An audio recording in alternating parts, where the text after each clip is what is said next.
Non si ferma la scia di sangue sulle strade della Marca. Cairano San Marco, 37enne motociclista di Trevignano, urta contro un'auto e si schianta sull'asfalto. Manuel Bolsonello lascia una bimba di 2 anni. A Spercenigo la comunità non si dà pace per la morte del 17enne Marco Bianchin, travolto in bici da un'auto, sotto shock l'atletica San Biagio. Il presidente: l'ho visto poche ore prima dello schiantero, un ragazzo d'oro. Imprenditore decapitato sulla Treviso Mare, l'incredibile coincidenza, alla guida del trattore da cui si è sganciato il cavo killer c'era il cognato della vittima, una doppia tragedia, dicono i familiari. Il delitto di Varago, carabinieri e vigili del fuoco in sopralluogo alla ricerca del coltello e del cellulare di Aimene, il 17enne ucciso. Per l'avvocato Crea che difende Elia Fiorindi è la conferma dell'ipotesi della legittima difesa. A causa dell'inflazione le famiglie trevigiane hanno bruciato in un anno 250 milioni di euro di risparmi. Nell'analisi della CGIA di Mestre, dato abnorme, servono misure strutturali, dice Federconsumatori. In 2500 a Treviso per il corteo del Pride 2023, balli, canti e slogan lungo le vie della città, le famiglie arcobaleno in testa fino a Prato della Fiera. Fra una settimana a Padova l'atteso congresso regionale della Lega e contro il salviniano Alberto Stefani, l'asse Marcato Manzato potrebbe far prevalere quest'ultimo come sfidante ufficiale. La donata Trivent degli alpini, stamattina le emozioni della messa dal Nevegal raccontate in diretta su Antenna 3, stasera i cori nelle piazze di Belluno e domani dalle 7:30 la non stop per seguire la sfilata delle penne nere. Telespettatori di Antenna 3, buonasera e ben ritrovati nel telegiornale di Treviso e dunque in primo piano c'è ancora la cronaca e ancora la cronaca di una vittima sulla strada. Siamo a 36 vittime da inizio anno nella Marca trevigiana e la 36esima vittima è il giovane papà Manuel Bolsonello di Trevignano che ha perso la vita oggi in sella alla sua moto a Cairano San Marco, aveva 37 anni. La moto gialla, una Ducati 748, smembrata in 1000 pezzi nell'impatto. Il serbatoio, il casco, la ruota schizzati a decine di metri di distanza in diverse direzioni. Le istantanee del terribile schianto. A morire sul colpo è il papà di una bimba di appena 2 anni, Manuel Bolsonello, 37enne di Trevignano.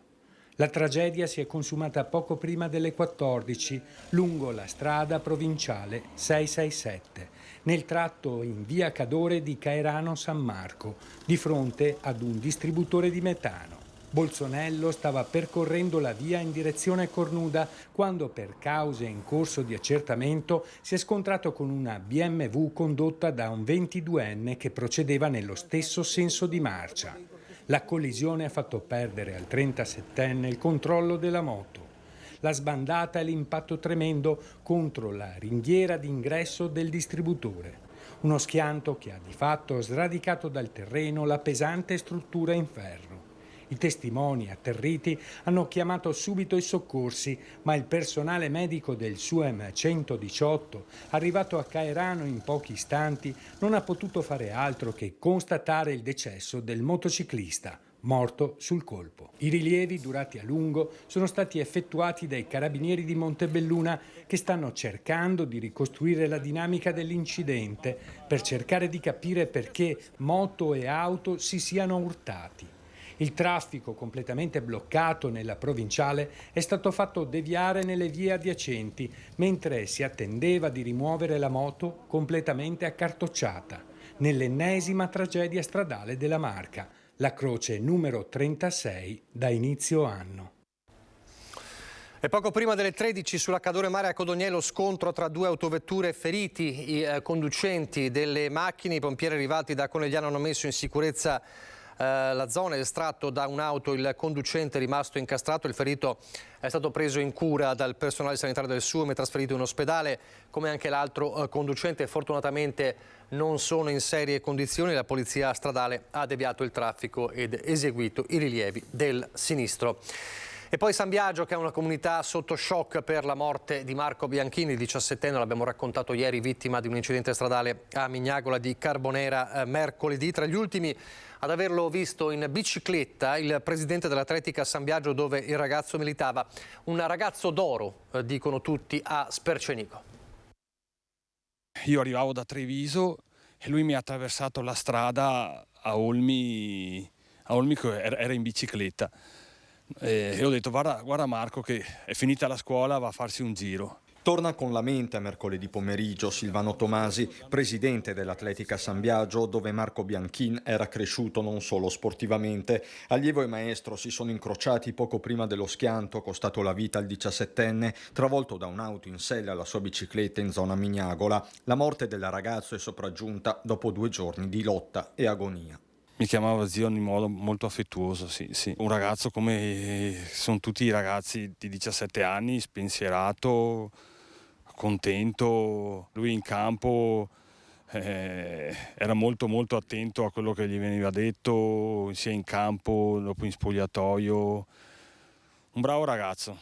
Un giudizio condiviso da tutti a Spercenigo, comunità che si è stretta attorno alla famiglia, al papà Stefano, alla mamma Marica e alle sorelle. Regalava sorrisi Marco e non aveva paura a mostrare i suoi sentimenti, e questo fin da bambino. Marco è stato alunno di mia moglie Luchetta Sonia, che purtroppo in questo momento non c'è perché un tumore se l'è portato via 3 anni fa. Un bambino sereno che aveva piacere di stare in amicizia con i suoi compagni, ma soprattutto con le maestre, ed era legatissimo alle maestre. E in questa foto ha voluto che fossero tutte alla sua prima comunione, in modo da avere un ricordo delle sue maestre. Resta un territorio ferito, 3 le vittime in pochi giorni, compreso il 31enne Ludovico Brunello, nella strage sulla Treviso Mare. Dolore che si somma a dolore, dice il parroco. Che la morte di Marco mi ha colpito molto, ma come del resto anche a me è capitato proprio giovedì mattina. Ho celebrato le esequie della signora Dina Zanatta, morta anche questa tragicamente in un incidente banalissimo in una via secondaria del nostro comune. Chi avrebbe mai pensato? Davvero Marco mi fa pensare che ogni giorno è prezioso, è importante e devo fare del mio meglio per rendere bella la mia vita e prendermi cura anche di chi ho accanto. Lui amava la sua associazione e poi lo ricordiamo con la sua bici che scorazza per le vie del paese. E poi c'è l'altra tragedia sulla Treviso Mare, quella di Gastone Feltrin, il 65enne imprenditore decapitato dal cavo killer, in una vicenda già assurda. Un altro particolare agghiacciante, cioè che il trattore dal quale si è sganciato il cavo era condotto dal cognato della vittima. La tragica fatalità che è successa si è raddoppiata con il dolore che hanno dall'altra parte. È una frase secca, precisa, che descrive lo stato d'animo di 2 famiglie, i Feltrin da un lato, i Piovesan dall'altro. A pronunciarla è una delle sorelle di Gastone Feltrin, l'imprenditore 65enne morto strangolato e decapitato sulla Treviso Mare domenica scorsa. A ucciderlo un cavo di nylon che si è srotolato da una macchina agricola, il cui conducente si è costituito all'indomani. Il dettaglio, rimasto riservato per diversi giorni, è che si trattava del cognato di Feltrin, Andrea Piovesan. L'uomo che abita a Roncade si affida alle parole dell'avvocato Luigi Fadalti. C'è un concatenarsi di fatalità e di disgrazie veramente difficilmente e sfortunatamente ripetibili. Io credo che vada principalmente rispettato in questo momento così drammatico la famiglia, tutte le famiglie della vittima e di colui il quale, sia pure a mio avviso a torto, si ritiene responsabile. Fadalti ribadisce come il suo assistito, complice il nubifragio che si stava abbattendo sulla zona, non si fosse accorto di nulla. Solo in un secondo momento aveva intuito che stava perdendo il filo usato per i lavori nei campi e che questo aveva causato un incidente. La notizia ferale che si trattasse del cognato lo ha raggiunto la sera di domenica. Segue una notte di shock, dubbi e angoscia. Più che dubbi direi angoscia, perché io insisto, perché l'ho sempre detto, che a mio avviso non c'è una sua colpa. È stato un evento del tutto terribile ma accidentale. E proprio su questa accidentalità fa leva la difesa, che spera nell'archiviazione, ma un conto sono le indagini, un altro le relazioni. Per quello che so io, sono famiglie che vivono in modo molto intenso il proprio rapporto, sono legate da sempre da relazioni di grande affetto e di grande stima. Da via San Rocco, dove vivono i Piovesan, a Vaglio, a casa dei Feltrin, sono poco meno di 2 chilometri. In mezzo quella Treviso Mare, teatro di una tragedia senza senso che ammutolisce. L'unico conforto per i familiari arriva da amici e conoscenti. Ringraziamo tutti, perché non c'è stata una persona che non si è dimostrata di conforto, cioè che non avesse una parola giusta in questo momento ingiusto. Il caso di Aymen, il 17enne ucciso oltre un mese fa a Varago di Macerata, lo ricorderete. Bene, potrebbe esserci una svolta nelle indagini. Oggi a Salettuolo, infatti, i carabinieri e i vigili del fuoco hanno perlustrato la zona del Piave alla ricerca del cellulare del 17enne e soprattutto del coltello, dell'arma con cui avrebbe minacciato Elia Fiorindi, il 18enne oggi in carcere e che sostiene di aver agito per legittima difesa. L'esito al momento sarebbe negativo, ma è stata una mattinata di ricerche e sopralluoghi nella zona del Piave a Salettuolo, dove carabinieri e nucleo sommozzatori dei vigili del fuoco hanno cercato il coltello con cui Aymen Adda Menameur avrebbe minacciato Elia Fiorindi, il trevigiano di 18 anni oggi in carcere per l'uccisione del 17enne Alge per gli amici. I fatti sono quelli dell'11 maggio scorso a Varago di Macerata, quando Fiorindi uccise con 2 coltellate lo studente del Besta, sullo sfondo una lite per questioni di droga. Da Santabona il 18enne ha sempre sostenuto di aver reagito alle minacce di Aymen, che lo stesso 17enne aveva con sé e brandiva un coltello, arma da allora mai ritrovata, così come il suo cellulare. Per la difesa il sopralluogo delle scorse ore dimostra che la versione di Fiorindi è stata ritenuta credibile. Quello che ci interessa ancora di più è appunto che venga riscontrata l'esistenza del coltello, sia con l'acquisizione dello stesso che in altri modi, che possa in qualche modo dar credito e riscontrare la dichiarazione di Elia, non solo per la sua credibilità, ma soprattutto perché la sua credibilità, la sua dichiarazione è la dimostrazione del fatto che ha agito in uno stato di legittima difesa, e questo sarebbe un elemento di svolta nelle indagini. Sia Elia che Aymen quella sera dell'11 maggio si trovavano con dei compagni, gruppi probabilmente rivali. Varago dista qualche chilometro da Salettuolo. Perché carabinieri e vigili del fuoco si sono concentrati proprio qui a oltre un mese dal delitto? È chiaro che chi ha inteso far sparire il coltello ha cercato di eliminarlo in un luogo non direttamente prossimo al luogo dell'omicidio, ma evidentemente ha ritenuto di farlo anche in una località non lontanissima, perché comunque stiamo parlando di zone abbastanza contigue. La sparatoria 2017 a Barcon di Vedelago, ieri pomeriggio è stato accompagnato in carcere l'ex guardia giurata di Cittadella Massimo Zen. Tanti messaggi di sostegno sono arrivati in queste ore a Massimo Zen, l'ex guardia giurata di Cittadella, condannato a 9 anni e 6 mesi per omicidio volontario per aver sparato ad un nomade che con 2 complici stava fuggendo dopo aver razziato alcuni bancomat del Trevigiano. Dopo 15 giorni esatti dalla sentenza della Corte di Cassazione, infatti, è arrivata la disposizione dell'autorità e i carabinieri si sono così presentati nella sua abitazione per condurlo in carcere. L'uomo attendeva da giorni questo momento insieme alla famiglia, è stato accompagnato in caserma per la fotosegnalazione e le altre procedure burocratiche, quindi trasferito nel carcere 2 Palazzi di Padova, dove inizierà a scontare la pena. Solo dopo aver scontato un terzo della condanna, quindi circa 3 anni, potrà chiedere la semilibertà. L'altra strada percorribile, ma non semplice e comunque che richiede una forte motivazione, è quella della grazia da richiedere al capo dello Stato. L'avvocato ha fatto sapere che valuterà la possibilità di chiederla. Sulla vicenda di Zen c'era stata anche una notevole mobilitazione della politica, ma lui stesso aveva poi constatato nei giorni scorsi che nell'ultimo periodo non c'erano più state iniziative in suo sostegno.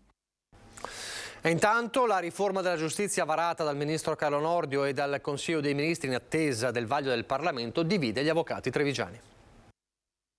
Il Consiglio dei Ministri ha dato il via libera al disegno di legge Nordio sulla riforma della giustizia. Novità in arrivo per il traffico di influenze illecite nei limiti d'appello dei PM e ancora nell'avviso di garanzia e nella custodia cautelare. Ma ci sono soprattutto 2 punti che dividono già i legali trevigiani: abuso d'ufficio e intercettazioni. In merito a queste ultime, per l'avvocato Alessandra Nava si tratta di un intervento doveroso. Troppo spesso ci siamo ritrovati a dover subire anche pubblicazione di stralci, di intercettazioni, addirittura di brogliacci che avevano a che fare che riguardavano persone che nulla avevano a che fare con i procedimenti in oggetto, ma questo ovviamente, come spesso avviene, comporta poi mostrificazioni non soltanto per gli indagati, tanto più per persone che non hanno alcuna attinenza. Per il collega, l'avvocato Stefano Pietroboni, il vero nodo legato alle intercettazioni è da ricercare nell'abuso, nella divulgazione dei contenuti.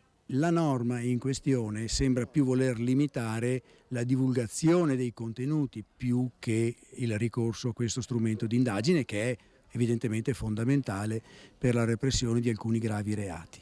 Per quanto riguarda l'abuso d'ufficio, con la riforma si va verso la cancellazione del reato. La norma, ricorda l'avvocato Pietroboni, è stata modificata 4 volte ed era stata avallata dalla Corte Costituzionale appena l'anno scorso. La riforma sembrerebbe porsi in contrasto con un preciso dettato della Corte Costituzionale, cioè la Corte delle leggi. Il problema, a mio avviso, non è tanto quello dell'abrogazione di una norma che impediva ai sindaci di firmare, ma forse di un abuso dell'abuso, cioè alcuni magistrati in passato, alcuni pubblici ministeri hanno abusato di questa norma. Per l'avvocato Nava a parlare sono le statistiche rese note negli ultimi giorni. Circa il 96%, se non mi sbaglio, di quelle ipotesi di reato sono state sempre archiviate. Rimangono ovviamente le situazioni più gravi, che peraltro vengono sanzionate più pesantemente. Mi sembra che ci fosse anche un aumento di pena, con credo un'attenuazione soltanto per chi dovesse collaborare. Quindi voglio dire, sulle situazioni più gravi non c'è stato un colpo di spugna. E adesso l'economia con i dati shock sull'inflazione, il peso dell'inflazione, il dato della CGIA di Mestre: in un anno le famiglie trevigiane hanno perso 250 milioni di euro di risparmi. Il ritorno dell'inflazione e il conseguente aumento dei tassi di interesse ci hanno consegnato, tra le altre cose, un paese con banche più ricche e famiglie più povere. I veneti, ad esempio, nell'ultimo anno hanno subito una sforbiciata dei propri risparmi per un importo complessivo che sfiora il 1,5 miliardi di euro. Bruciati in fumo, volatilizzati. Per definire i risparmi dei veneti aggrediti dall'inflazione si possono sprecare espressioni colorite e aggettivi. Resta il fatto che la cifra è record, forse senza precedenti. In principio è stato il caro energia, con un effetto domino che ha riguardato tutte le filiere, senza contare che l'aumento dei tassi deciso a livello europeo per raffreddare i prezzi ha provocato l'aumento del costo del denaro per chi chiede prestiti e mutui a tasso variabile. Del 1,5 miliardi perso in Veneto, oltre 450 milioni si sono dileguati nel Vicentino, poco più di 420 a Padova, 189 nel Veronese, 249 nella Marca Trevigiana, 116 a Venezia e 107 nel Polesine. L'unica provincia con segno positivo tra le pochissime in Italia, Belluno, che incrementa i depositi in banca di 60 milioni, l'eccezione che conferma la regola. È una cifra abnorme che si aggiunge a tutti i dati che ormai da un anno a questa parte stiamo registrando, nonostante un calo dell'ultima registrazione Istat al 7,6, secondo il nostro osservatorio prezzi, i beni primari invece registrerebbero un aumento del 14%. Una crescita vertiginosa che porta le famiglie a indebitarsi anche per acquistare beni primari. Sempre più persone si rivolgono a noi per questioni di sovraindebitamento. Quindi persone che negli anni hanno fatto mutui, finanziamenti e quant'altro di vario tipo e che adesso non riescono più a far fronte al cumulo dei propri debiti.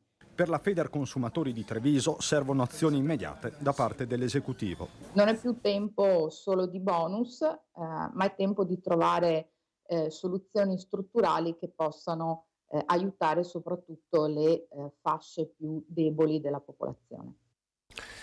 Pochissimi istanti di pubblicità, poi parleremo del Treviso Pride e degli alpini.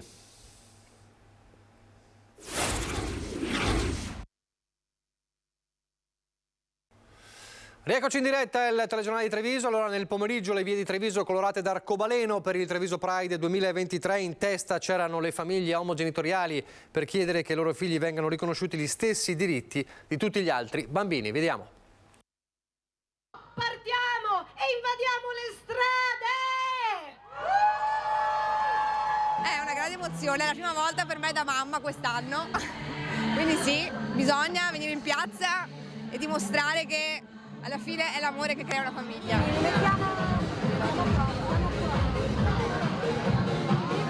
Noi in quanto papà vediamo la possibilità di una tragedia su questo fronte, perché qua si mettono in dubbio quei pochi diritti già acquisiti. Io fino a 50 anni non ho mai avuto problemi, nel senso che quella era la strada, e mi trovo poi con figlio in casa che mi dice no, guarda che c'è un'altra strada, e vi rendete conto che rimettere in discussione 50 anni della propria esistenza non è facile. Noi, parlo di me, che siamo del millennio scorso, siamo del Giurassico, chiaramente abbiamo dovuto fare una rivoluzione interiore per arrivare a portare questo. Presenti a sostenere la comunità LGBT e gli esponenti di Treviso Civica Azione e del PD di Treviso. Noi dimostriamo che nessun cittadino di Treviso è di serie B, a tutti meritano di avere la presenza dei propri rappresentanti istituzionali.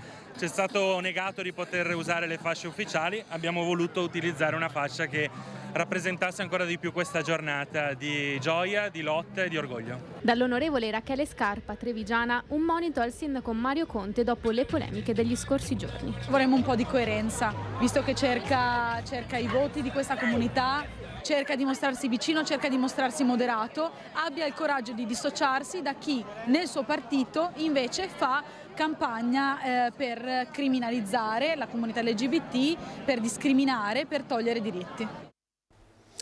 Una manifestazione invece giudicata politica da chi si oppone al corteo, stamattina in prima edizione con Anna De Roberto, Fratelli d'Italia e il Popolo della Famiglia. Sentiamoli. Quello che va detto con grande chiarezza è che il Pride non è una manifestazione unicamente civica, è una manifestazione assolutamente politica, ed è evidente perché io ho fatto i compiti a casa, mi piace arrivare preparati agli appuntamenti, ho letto sia il manifesto del Treviso Pride che la carta di intenti. Il manifesto del Treviso Pride non si apre parlando di orgoglio omosessuale, ma si apre con un attacco al governo Meloni, in cui si dice che il governo Meloni è violento nei confronti della comunità LGBT e che vengono erosi i diritti. Queste sono due cose assolutamente false. Anzi, l'unico episodio di violenza che si è verificato recentemente è quello nei confronti del ministro Roccella, a cui è stato impedito di presentare un libro al Salone del Libro di Torino. Io giudicherei questa manifestazione una manifestazione privata a sfondo politico, ma essenzialmente una manifestazione privata. Quindi il fatto che alcuni consiglieri comunali si fossero proposti di partecipare, dico, va bene privatamente in quanto privati, non mi va bene in quanto rappresentanti del comune, perché ogni consigliere comunale rappresenta il comune. E mi prenderei in mano il vocabolario, mi prenderei in mano un'enciclopedia a vedere cosa significa il termine diritto, perché mi sembra che certe richieste che vengono fatte da questi manifestanti del Gay Pride non hanno niente di diritto, non c'entrano assolutamente di diritto, ma sono solo delle fantasie. E parlo da medico, ho sentito utero in affitto, gravidanza per altri e tutte queste cose qua. E non sono diritti, sono fantasie, sono ricerca di qualcosa, di soddisfare delle esigenze proprie che non è detto che siano quelle, tra virgolette, giuste, reali, naturali. Lasciamo le polemiche sul Gay Pride, sul Treviso Pride, andiamo a Belluno, andiamo alla festa. Il nostro Lucio Zanato che si sta raccontando da questa mattina dalle 9:30 la grande festa della Donata Triveneta degli Alpini. Lucio, a te. Grazie, buonasera ai telespettatori di Antena 3, buonasera Nicola, siamo praticamente nel cuore di Belluno, lì in fondo ci sono diciamo il palco d'onore dove domani ci sarà il passaggio, lo sfilamento del passaggio, il finale sostanzialmente della Donata Triveneta degli Alpini. Noi da questa mattina abbiamo raccontato diciamo le parti importanti di questa giornata, di questo sabato, partendo dall'alza bandiera, ma lo vedremo nel servizio. Però io voglio prima arrivare a Raffaele Panno, perché Raffaele Panno è un po' il metro. Buonasera Raffaele Panno, voi il volto degli Alpini di Treviso, presidente della sezione di Treviso, presidente emerito, mettiamola così, perché ha lasciato lo spazio a Marco, esatto, ai giovani. Allora, un giudizio intanto di questa Triveneta vista da un vecchio. finora ben organizzata, ben partecipata, il tempo ci dà una mano e speriamo che per domani sarà una grande sfilata. Allora, di Trivenete ne ha fatte, di nazionali ne ha fatte, di sezionali ne ha fatte, di gruppi ne ha fatto di tutto. Qual è la cosa che l'ha emozionata di più? Ma che mi emoziona è sempre la prossima, è quella dell'anno successivo, la donata successiva, la Triveneto successiva. Poi diciamo che la sfilata della bandiera, la sfilata del coso è sempre, forse ti emoziona più che la sfilata della domenica. Diciamo che l'alzabandiera è quella che è la cerimonia principale. Più sentita. È più sentita. Abbiamo qui un altro alpino nella sezione di Pederoba Unigo. Allora, adesso noi vediamo il servizio che abbiamo preparato per voi per quanto riguarda la giornata odierna e dopo torneremo perché abbiamo una novità che riguarda proprio la Marca Trevigiana.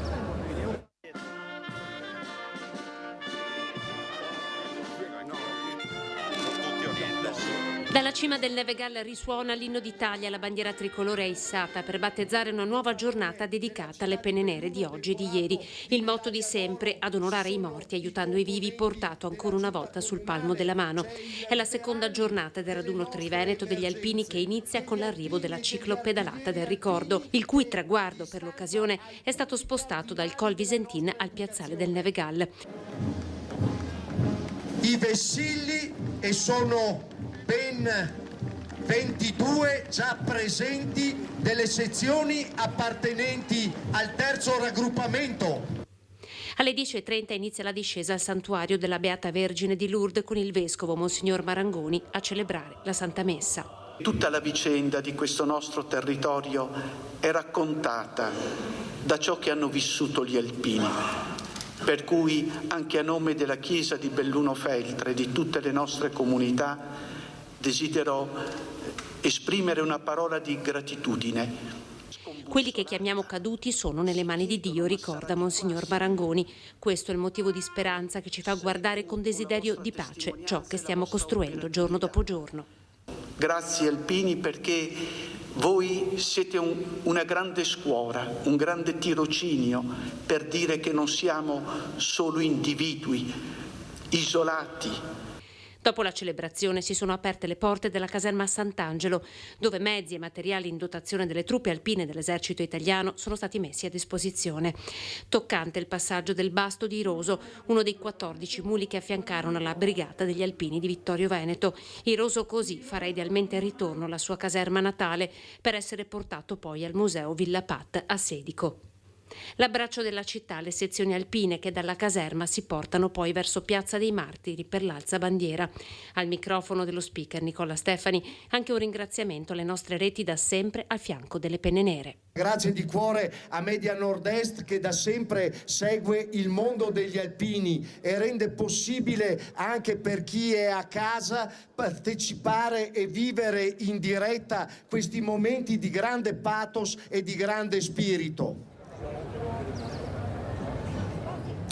È proprio pathos e spirito anche adesso qui in diretta perché siamo con Gino Dorigo che è il presidente della sezione di Conegliano perché c'è un'importante novità, vero? Assolutamente sì, oggi siamo qua per carpire un po' i segreti perché nel 2025 questa festa arriverà nella nostra città, la città di Conegliano, la nostra città alpina, quindi il Triveneto dobbiamo viverlo qua, il prossimo anno saremo alla sezione di Venezia e quindi da là il passaggio della stecca per arrivare a Conegliano e festeggiare il nostro raduno in quel di Conegliano. Quindi 2025 Triveneta a Conegliano, segnatelo sin d'ora. A te Nicola.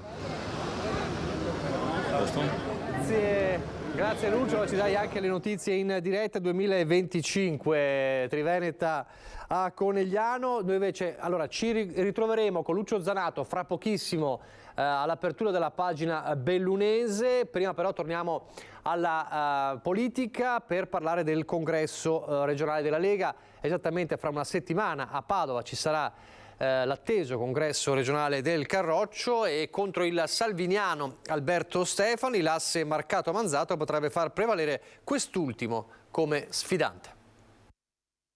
L'obiettivo per gli anti-salviniani è uno solo: battere Alberto Stefani a tutti i costi, anche se significa sacrificare sull'altare del congresso un nome come quello di Roberto Marcato. È il senso del tentativo di un accordo che, nelle intenzioni di chi sta tessendo la trama, vedrebbe unire l'ala trevigiana a quella padovana del Carroccio per far prevalere come candidato anti-Stefani l'ex sottosegretario Franco Manzato sull'attuale assessore regionale alle attività produttive. Patto necessario a raccogliere i voti chiave per sconfiggere il commissario in carica e con lui i salviniani. C'è stato anche un primo incontro tra i due un paio di giorni fa, ma nessuno ha deciso per ora di fare un passo indietro, tantomeno marcato da tempo in guerra con i vertici regionali e nazionali della Lega e spesosi molto per una candidatura che fino a poco tempo fa dava per certa e che ora traballa. La sensazione però è che ben prima del voto di Padova del 24 giugno, questa ormai sì una certezza, la sfida per guidare il Carroccio regionale sarà ridotta a 2 e uno tra Manzato e Marcato dovrà rinunciare. La scelta del primo, trevigiano di Oderzo, accontenterebbe chi vuole arginare lo strapotere territoriale della Lega Padovana, alla quale appartengono sia Stefani che Marcato, ed è una figura considerata meno divisiva dell'assessore regionale, che però può contare su un seguito importante. A giocare un ruolo decisivo dunque potrebbero essere le indicazioni dei big. Su Manzato premono nomi come quelli di Giampaolo Gobbo, Gian Antonio Darè e, si dice, anche il segretario provinciale della Marca, Dimitri Coin. Difficile capire invece la volontà di Luca Zaia che, dicono i rumors in casa Lega, non appoggerebbe Marcato né tantomeno Manzato, mai legato a lui nonostante la provenienza territoriale, e quindi potrebbe anche spostarsi sul salviniano Stefani. Ma non potrà tenersi in equilibrio democristiano a lungo, dice un anonimo del Carroccio critico con il governatore, e almeno stavolta dovrà sporcarsi le mani. Torniamo a Treviso. Fino a domani sera sotto la loggia dei Cavalieri sarà possibile farsi scattare una foto, scatti che faranno parte della mostra Treviso Siamo Noi, che sarà allestita a Santa Caterina, il ricavato devoluto alla città della speranza.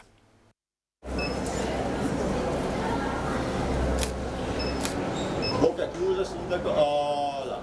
Treviso raccontata attraverso i suoi volti, che nel tempo diventano storie da raccontare. Noi siamo Treviso e anche questo basta scegliere di partecipare. Per farlo è stato allestito un vero e proprio set fotografico alla loggia dei Cavalieri.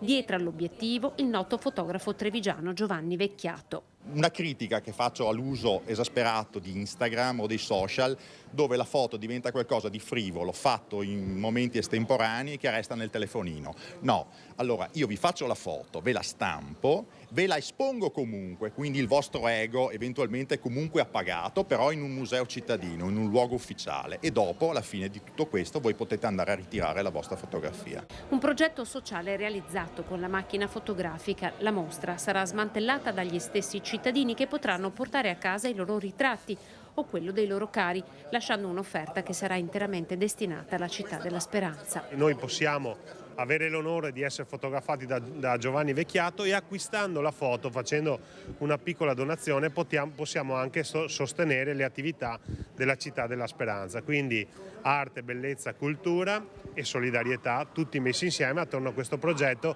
che si chiama Noi Siamo Treviso, che vuole risvegliare anche l'orgoglio di una comunità che è bella. Dalle 10 alle 13, dalle 17 alle 22 il set fotografico sarà allestito. Dal 30 giugno le foto saranno esposte. C'è tempo fino a sabato per farsi ritrarre sotto la loggia. E noi adesso torniamo, perché l'abbiamo visto prima, nel Bellunese.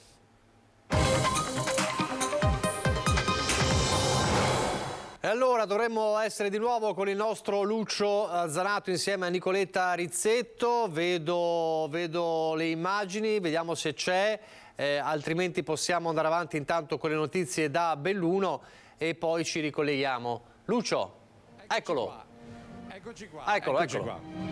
Sì, ma volevo iniziare con questa scritta con gli alpini per l'Emilia Romagna, perché è vero che è la Triveneta, ma è altrettanto vero che il cuore di molti alpini, anche bellunesi, è ancora in Emilia Romagna per le azioni di protezione civile.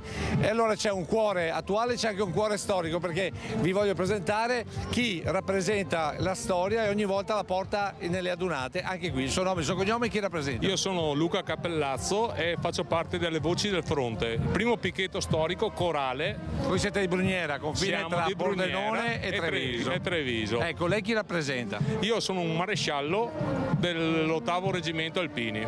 Di che anno? Del 1936. Ogni volta che gira così cosa le chiedono?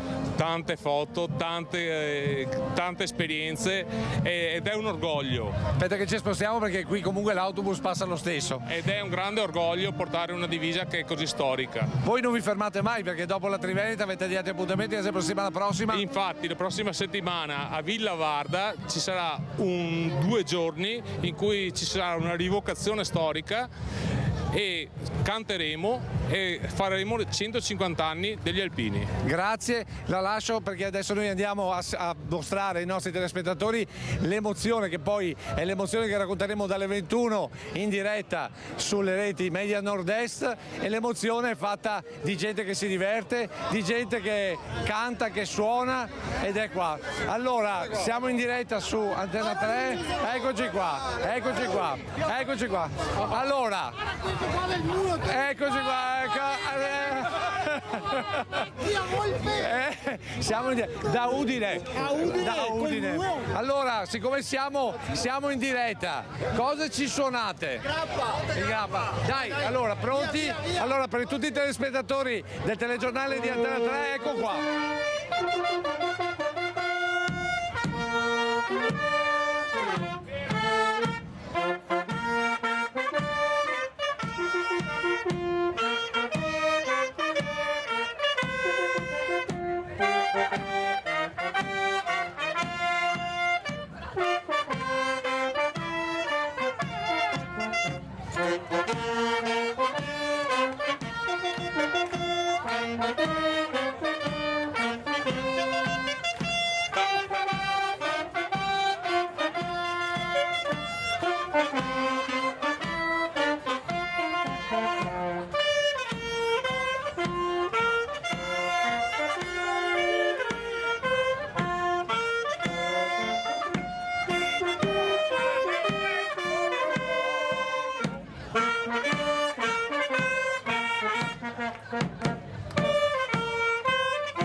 Allora, siccome so che ci sono ancora pochi minuti, volevo anche farvi vedere quanta gente segue quello che è la festa della gente, quello che è la festa degli alpini, quello che è il sabato della festa che precede ogni adunata triveneta degli alpini.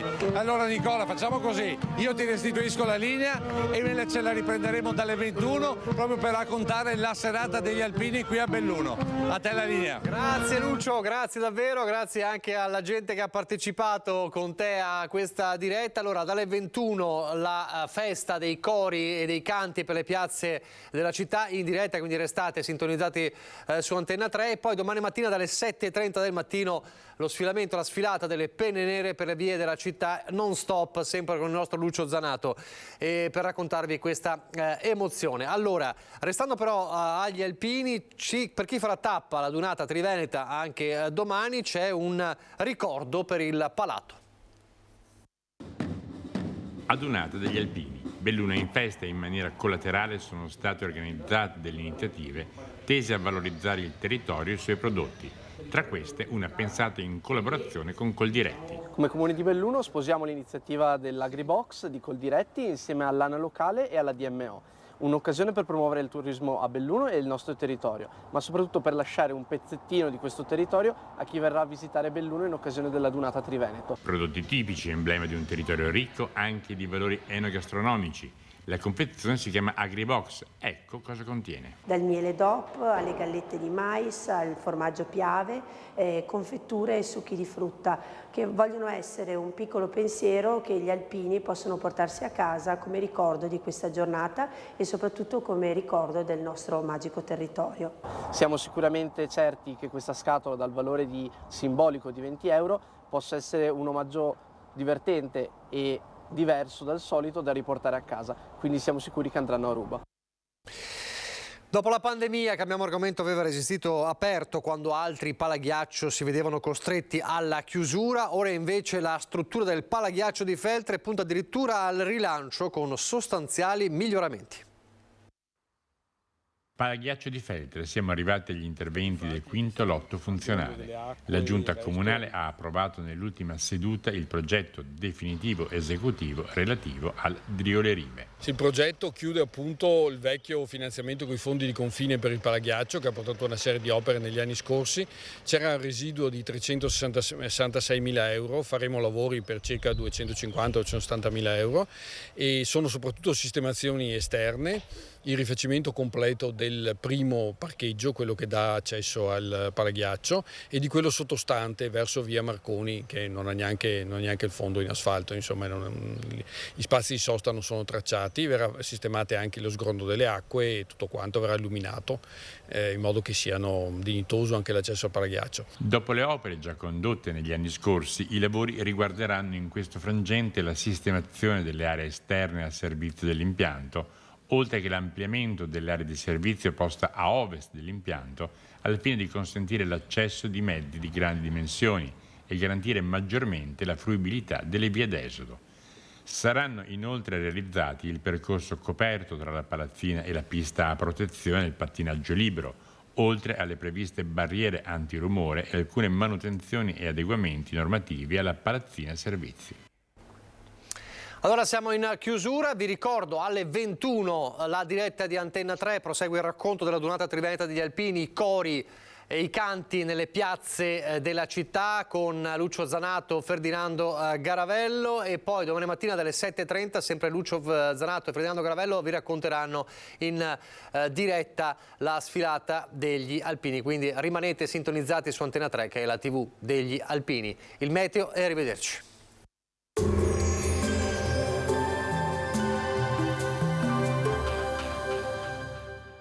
Entra nel mondo Lolato.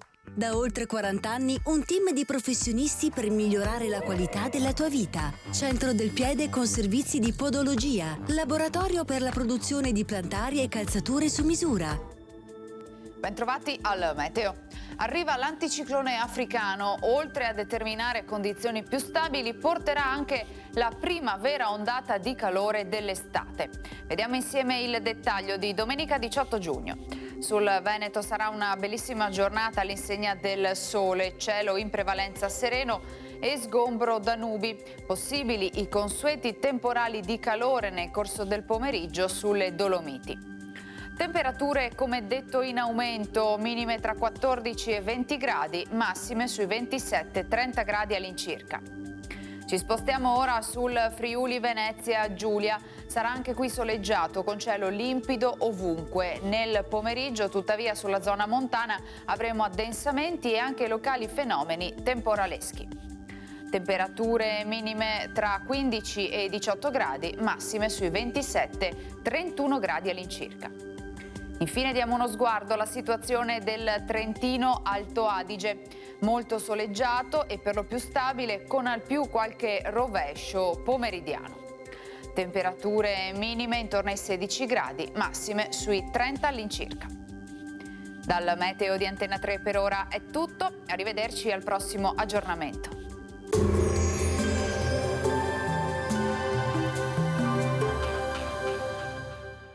Busti, tutori e protesi di arto personalizzati. Ortopedia e sanitaria Lolato.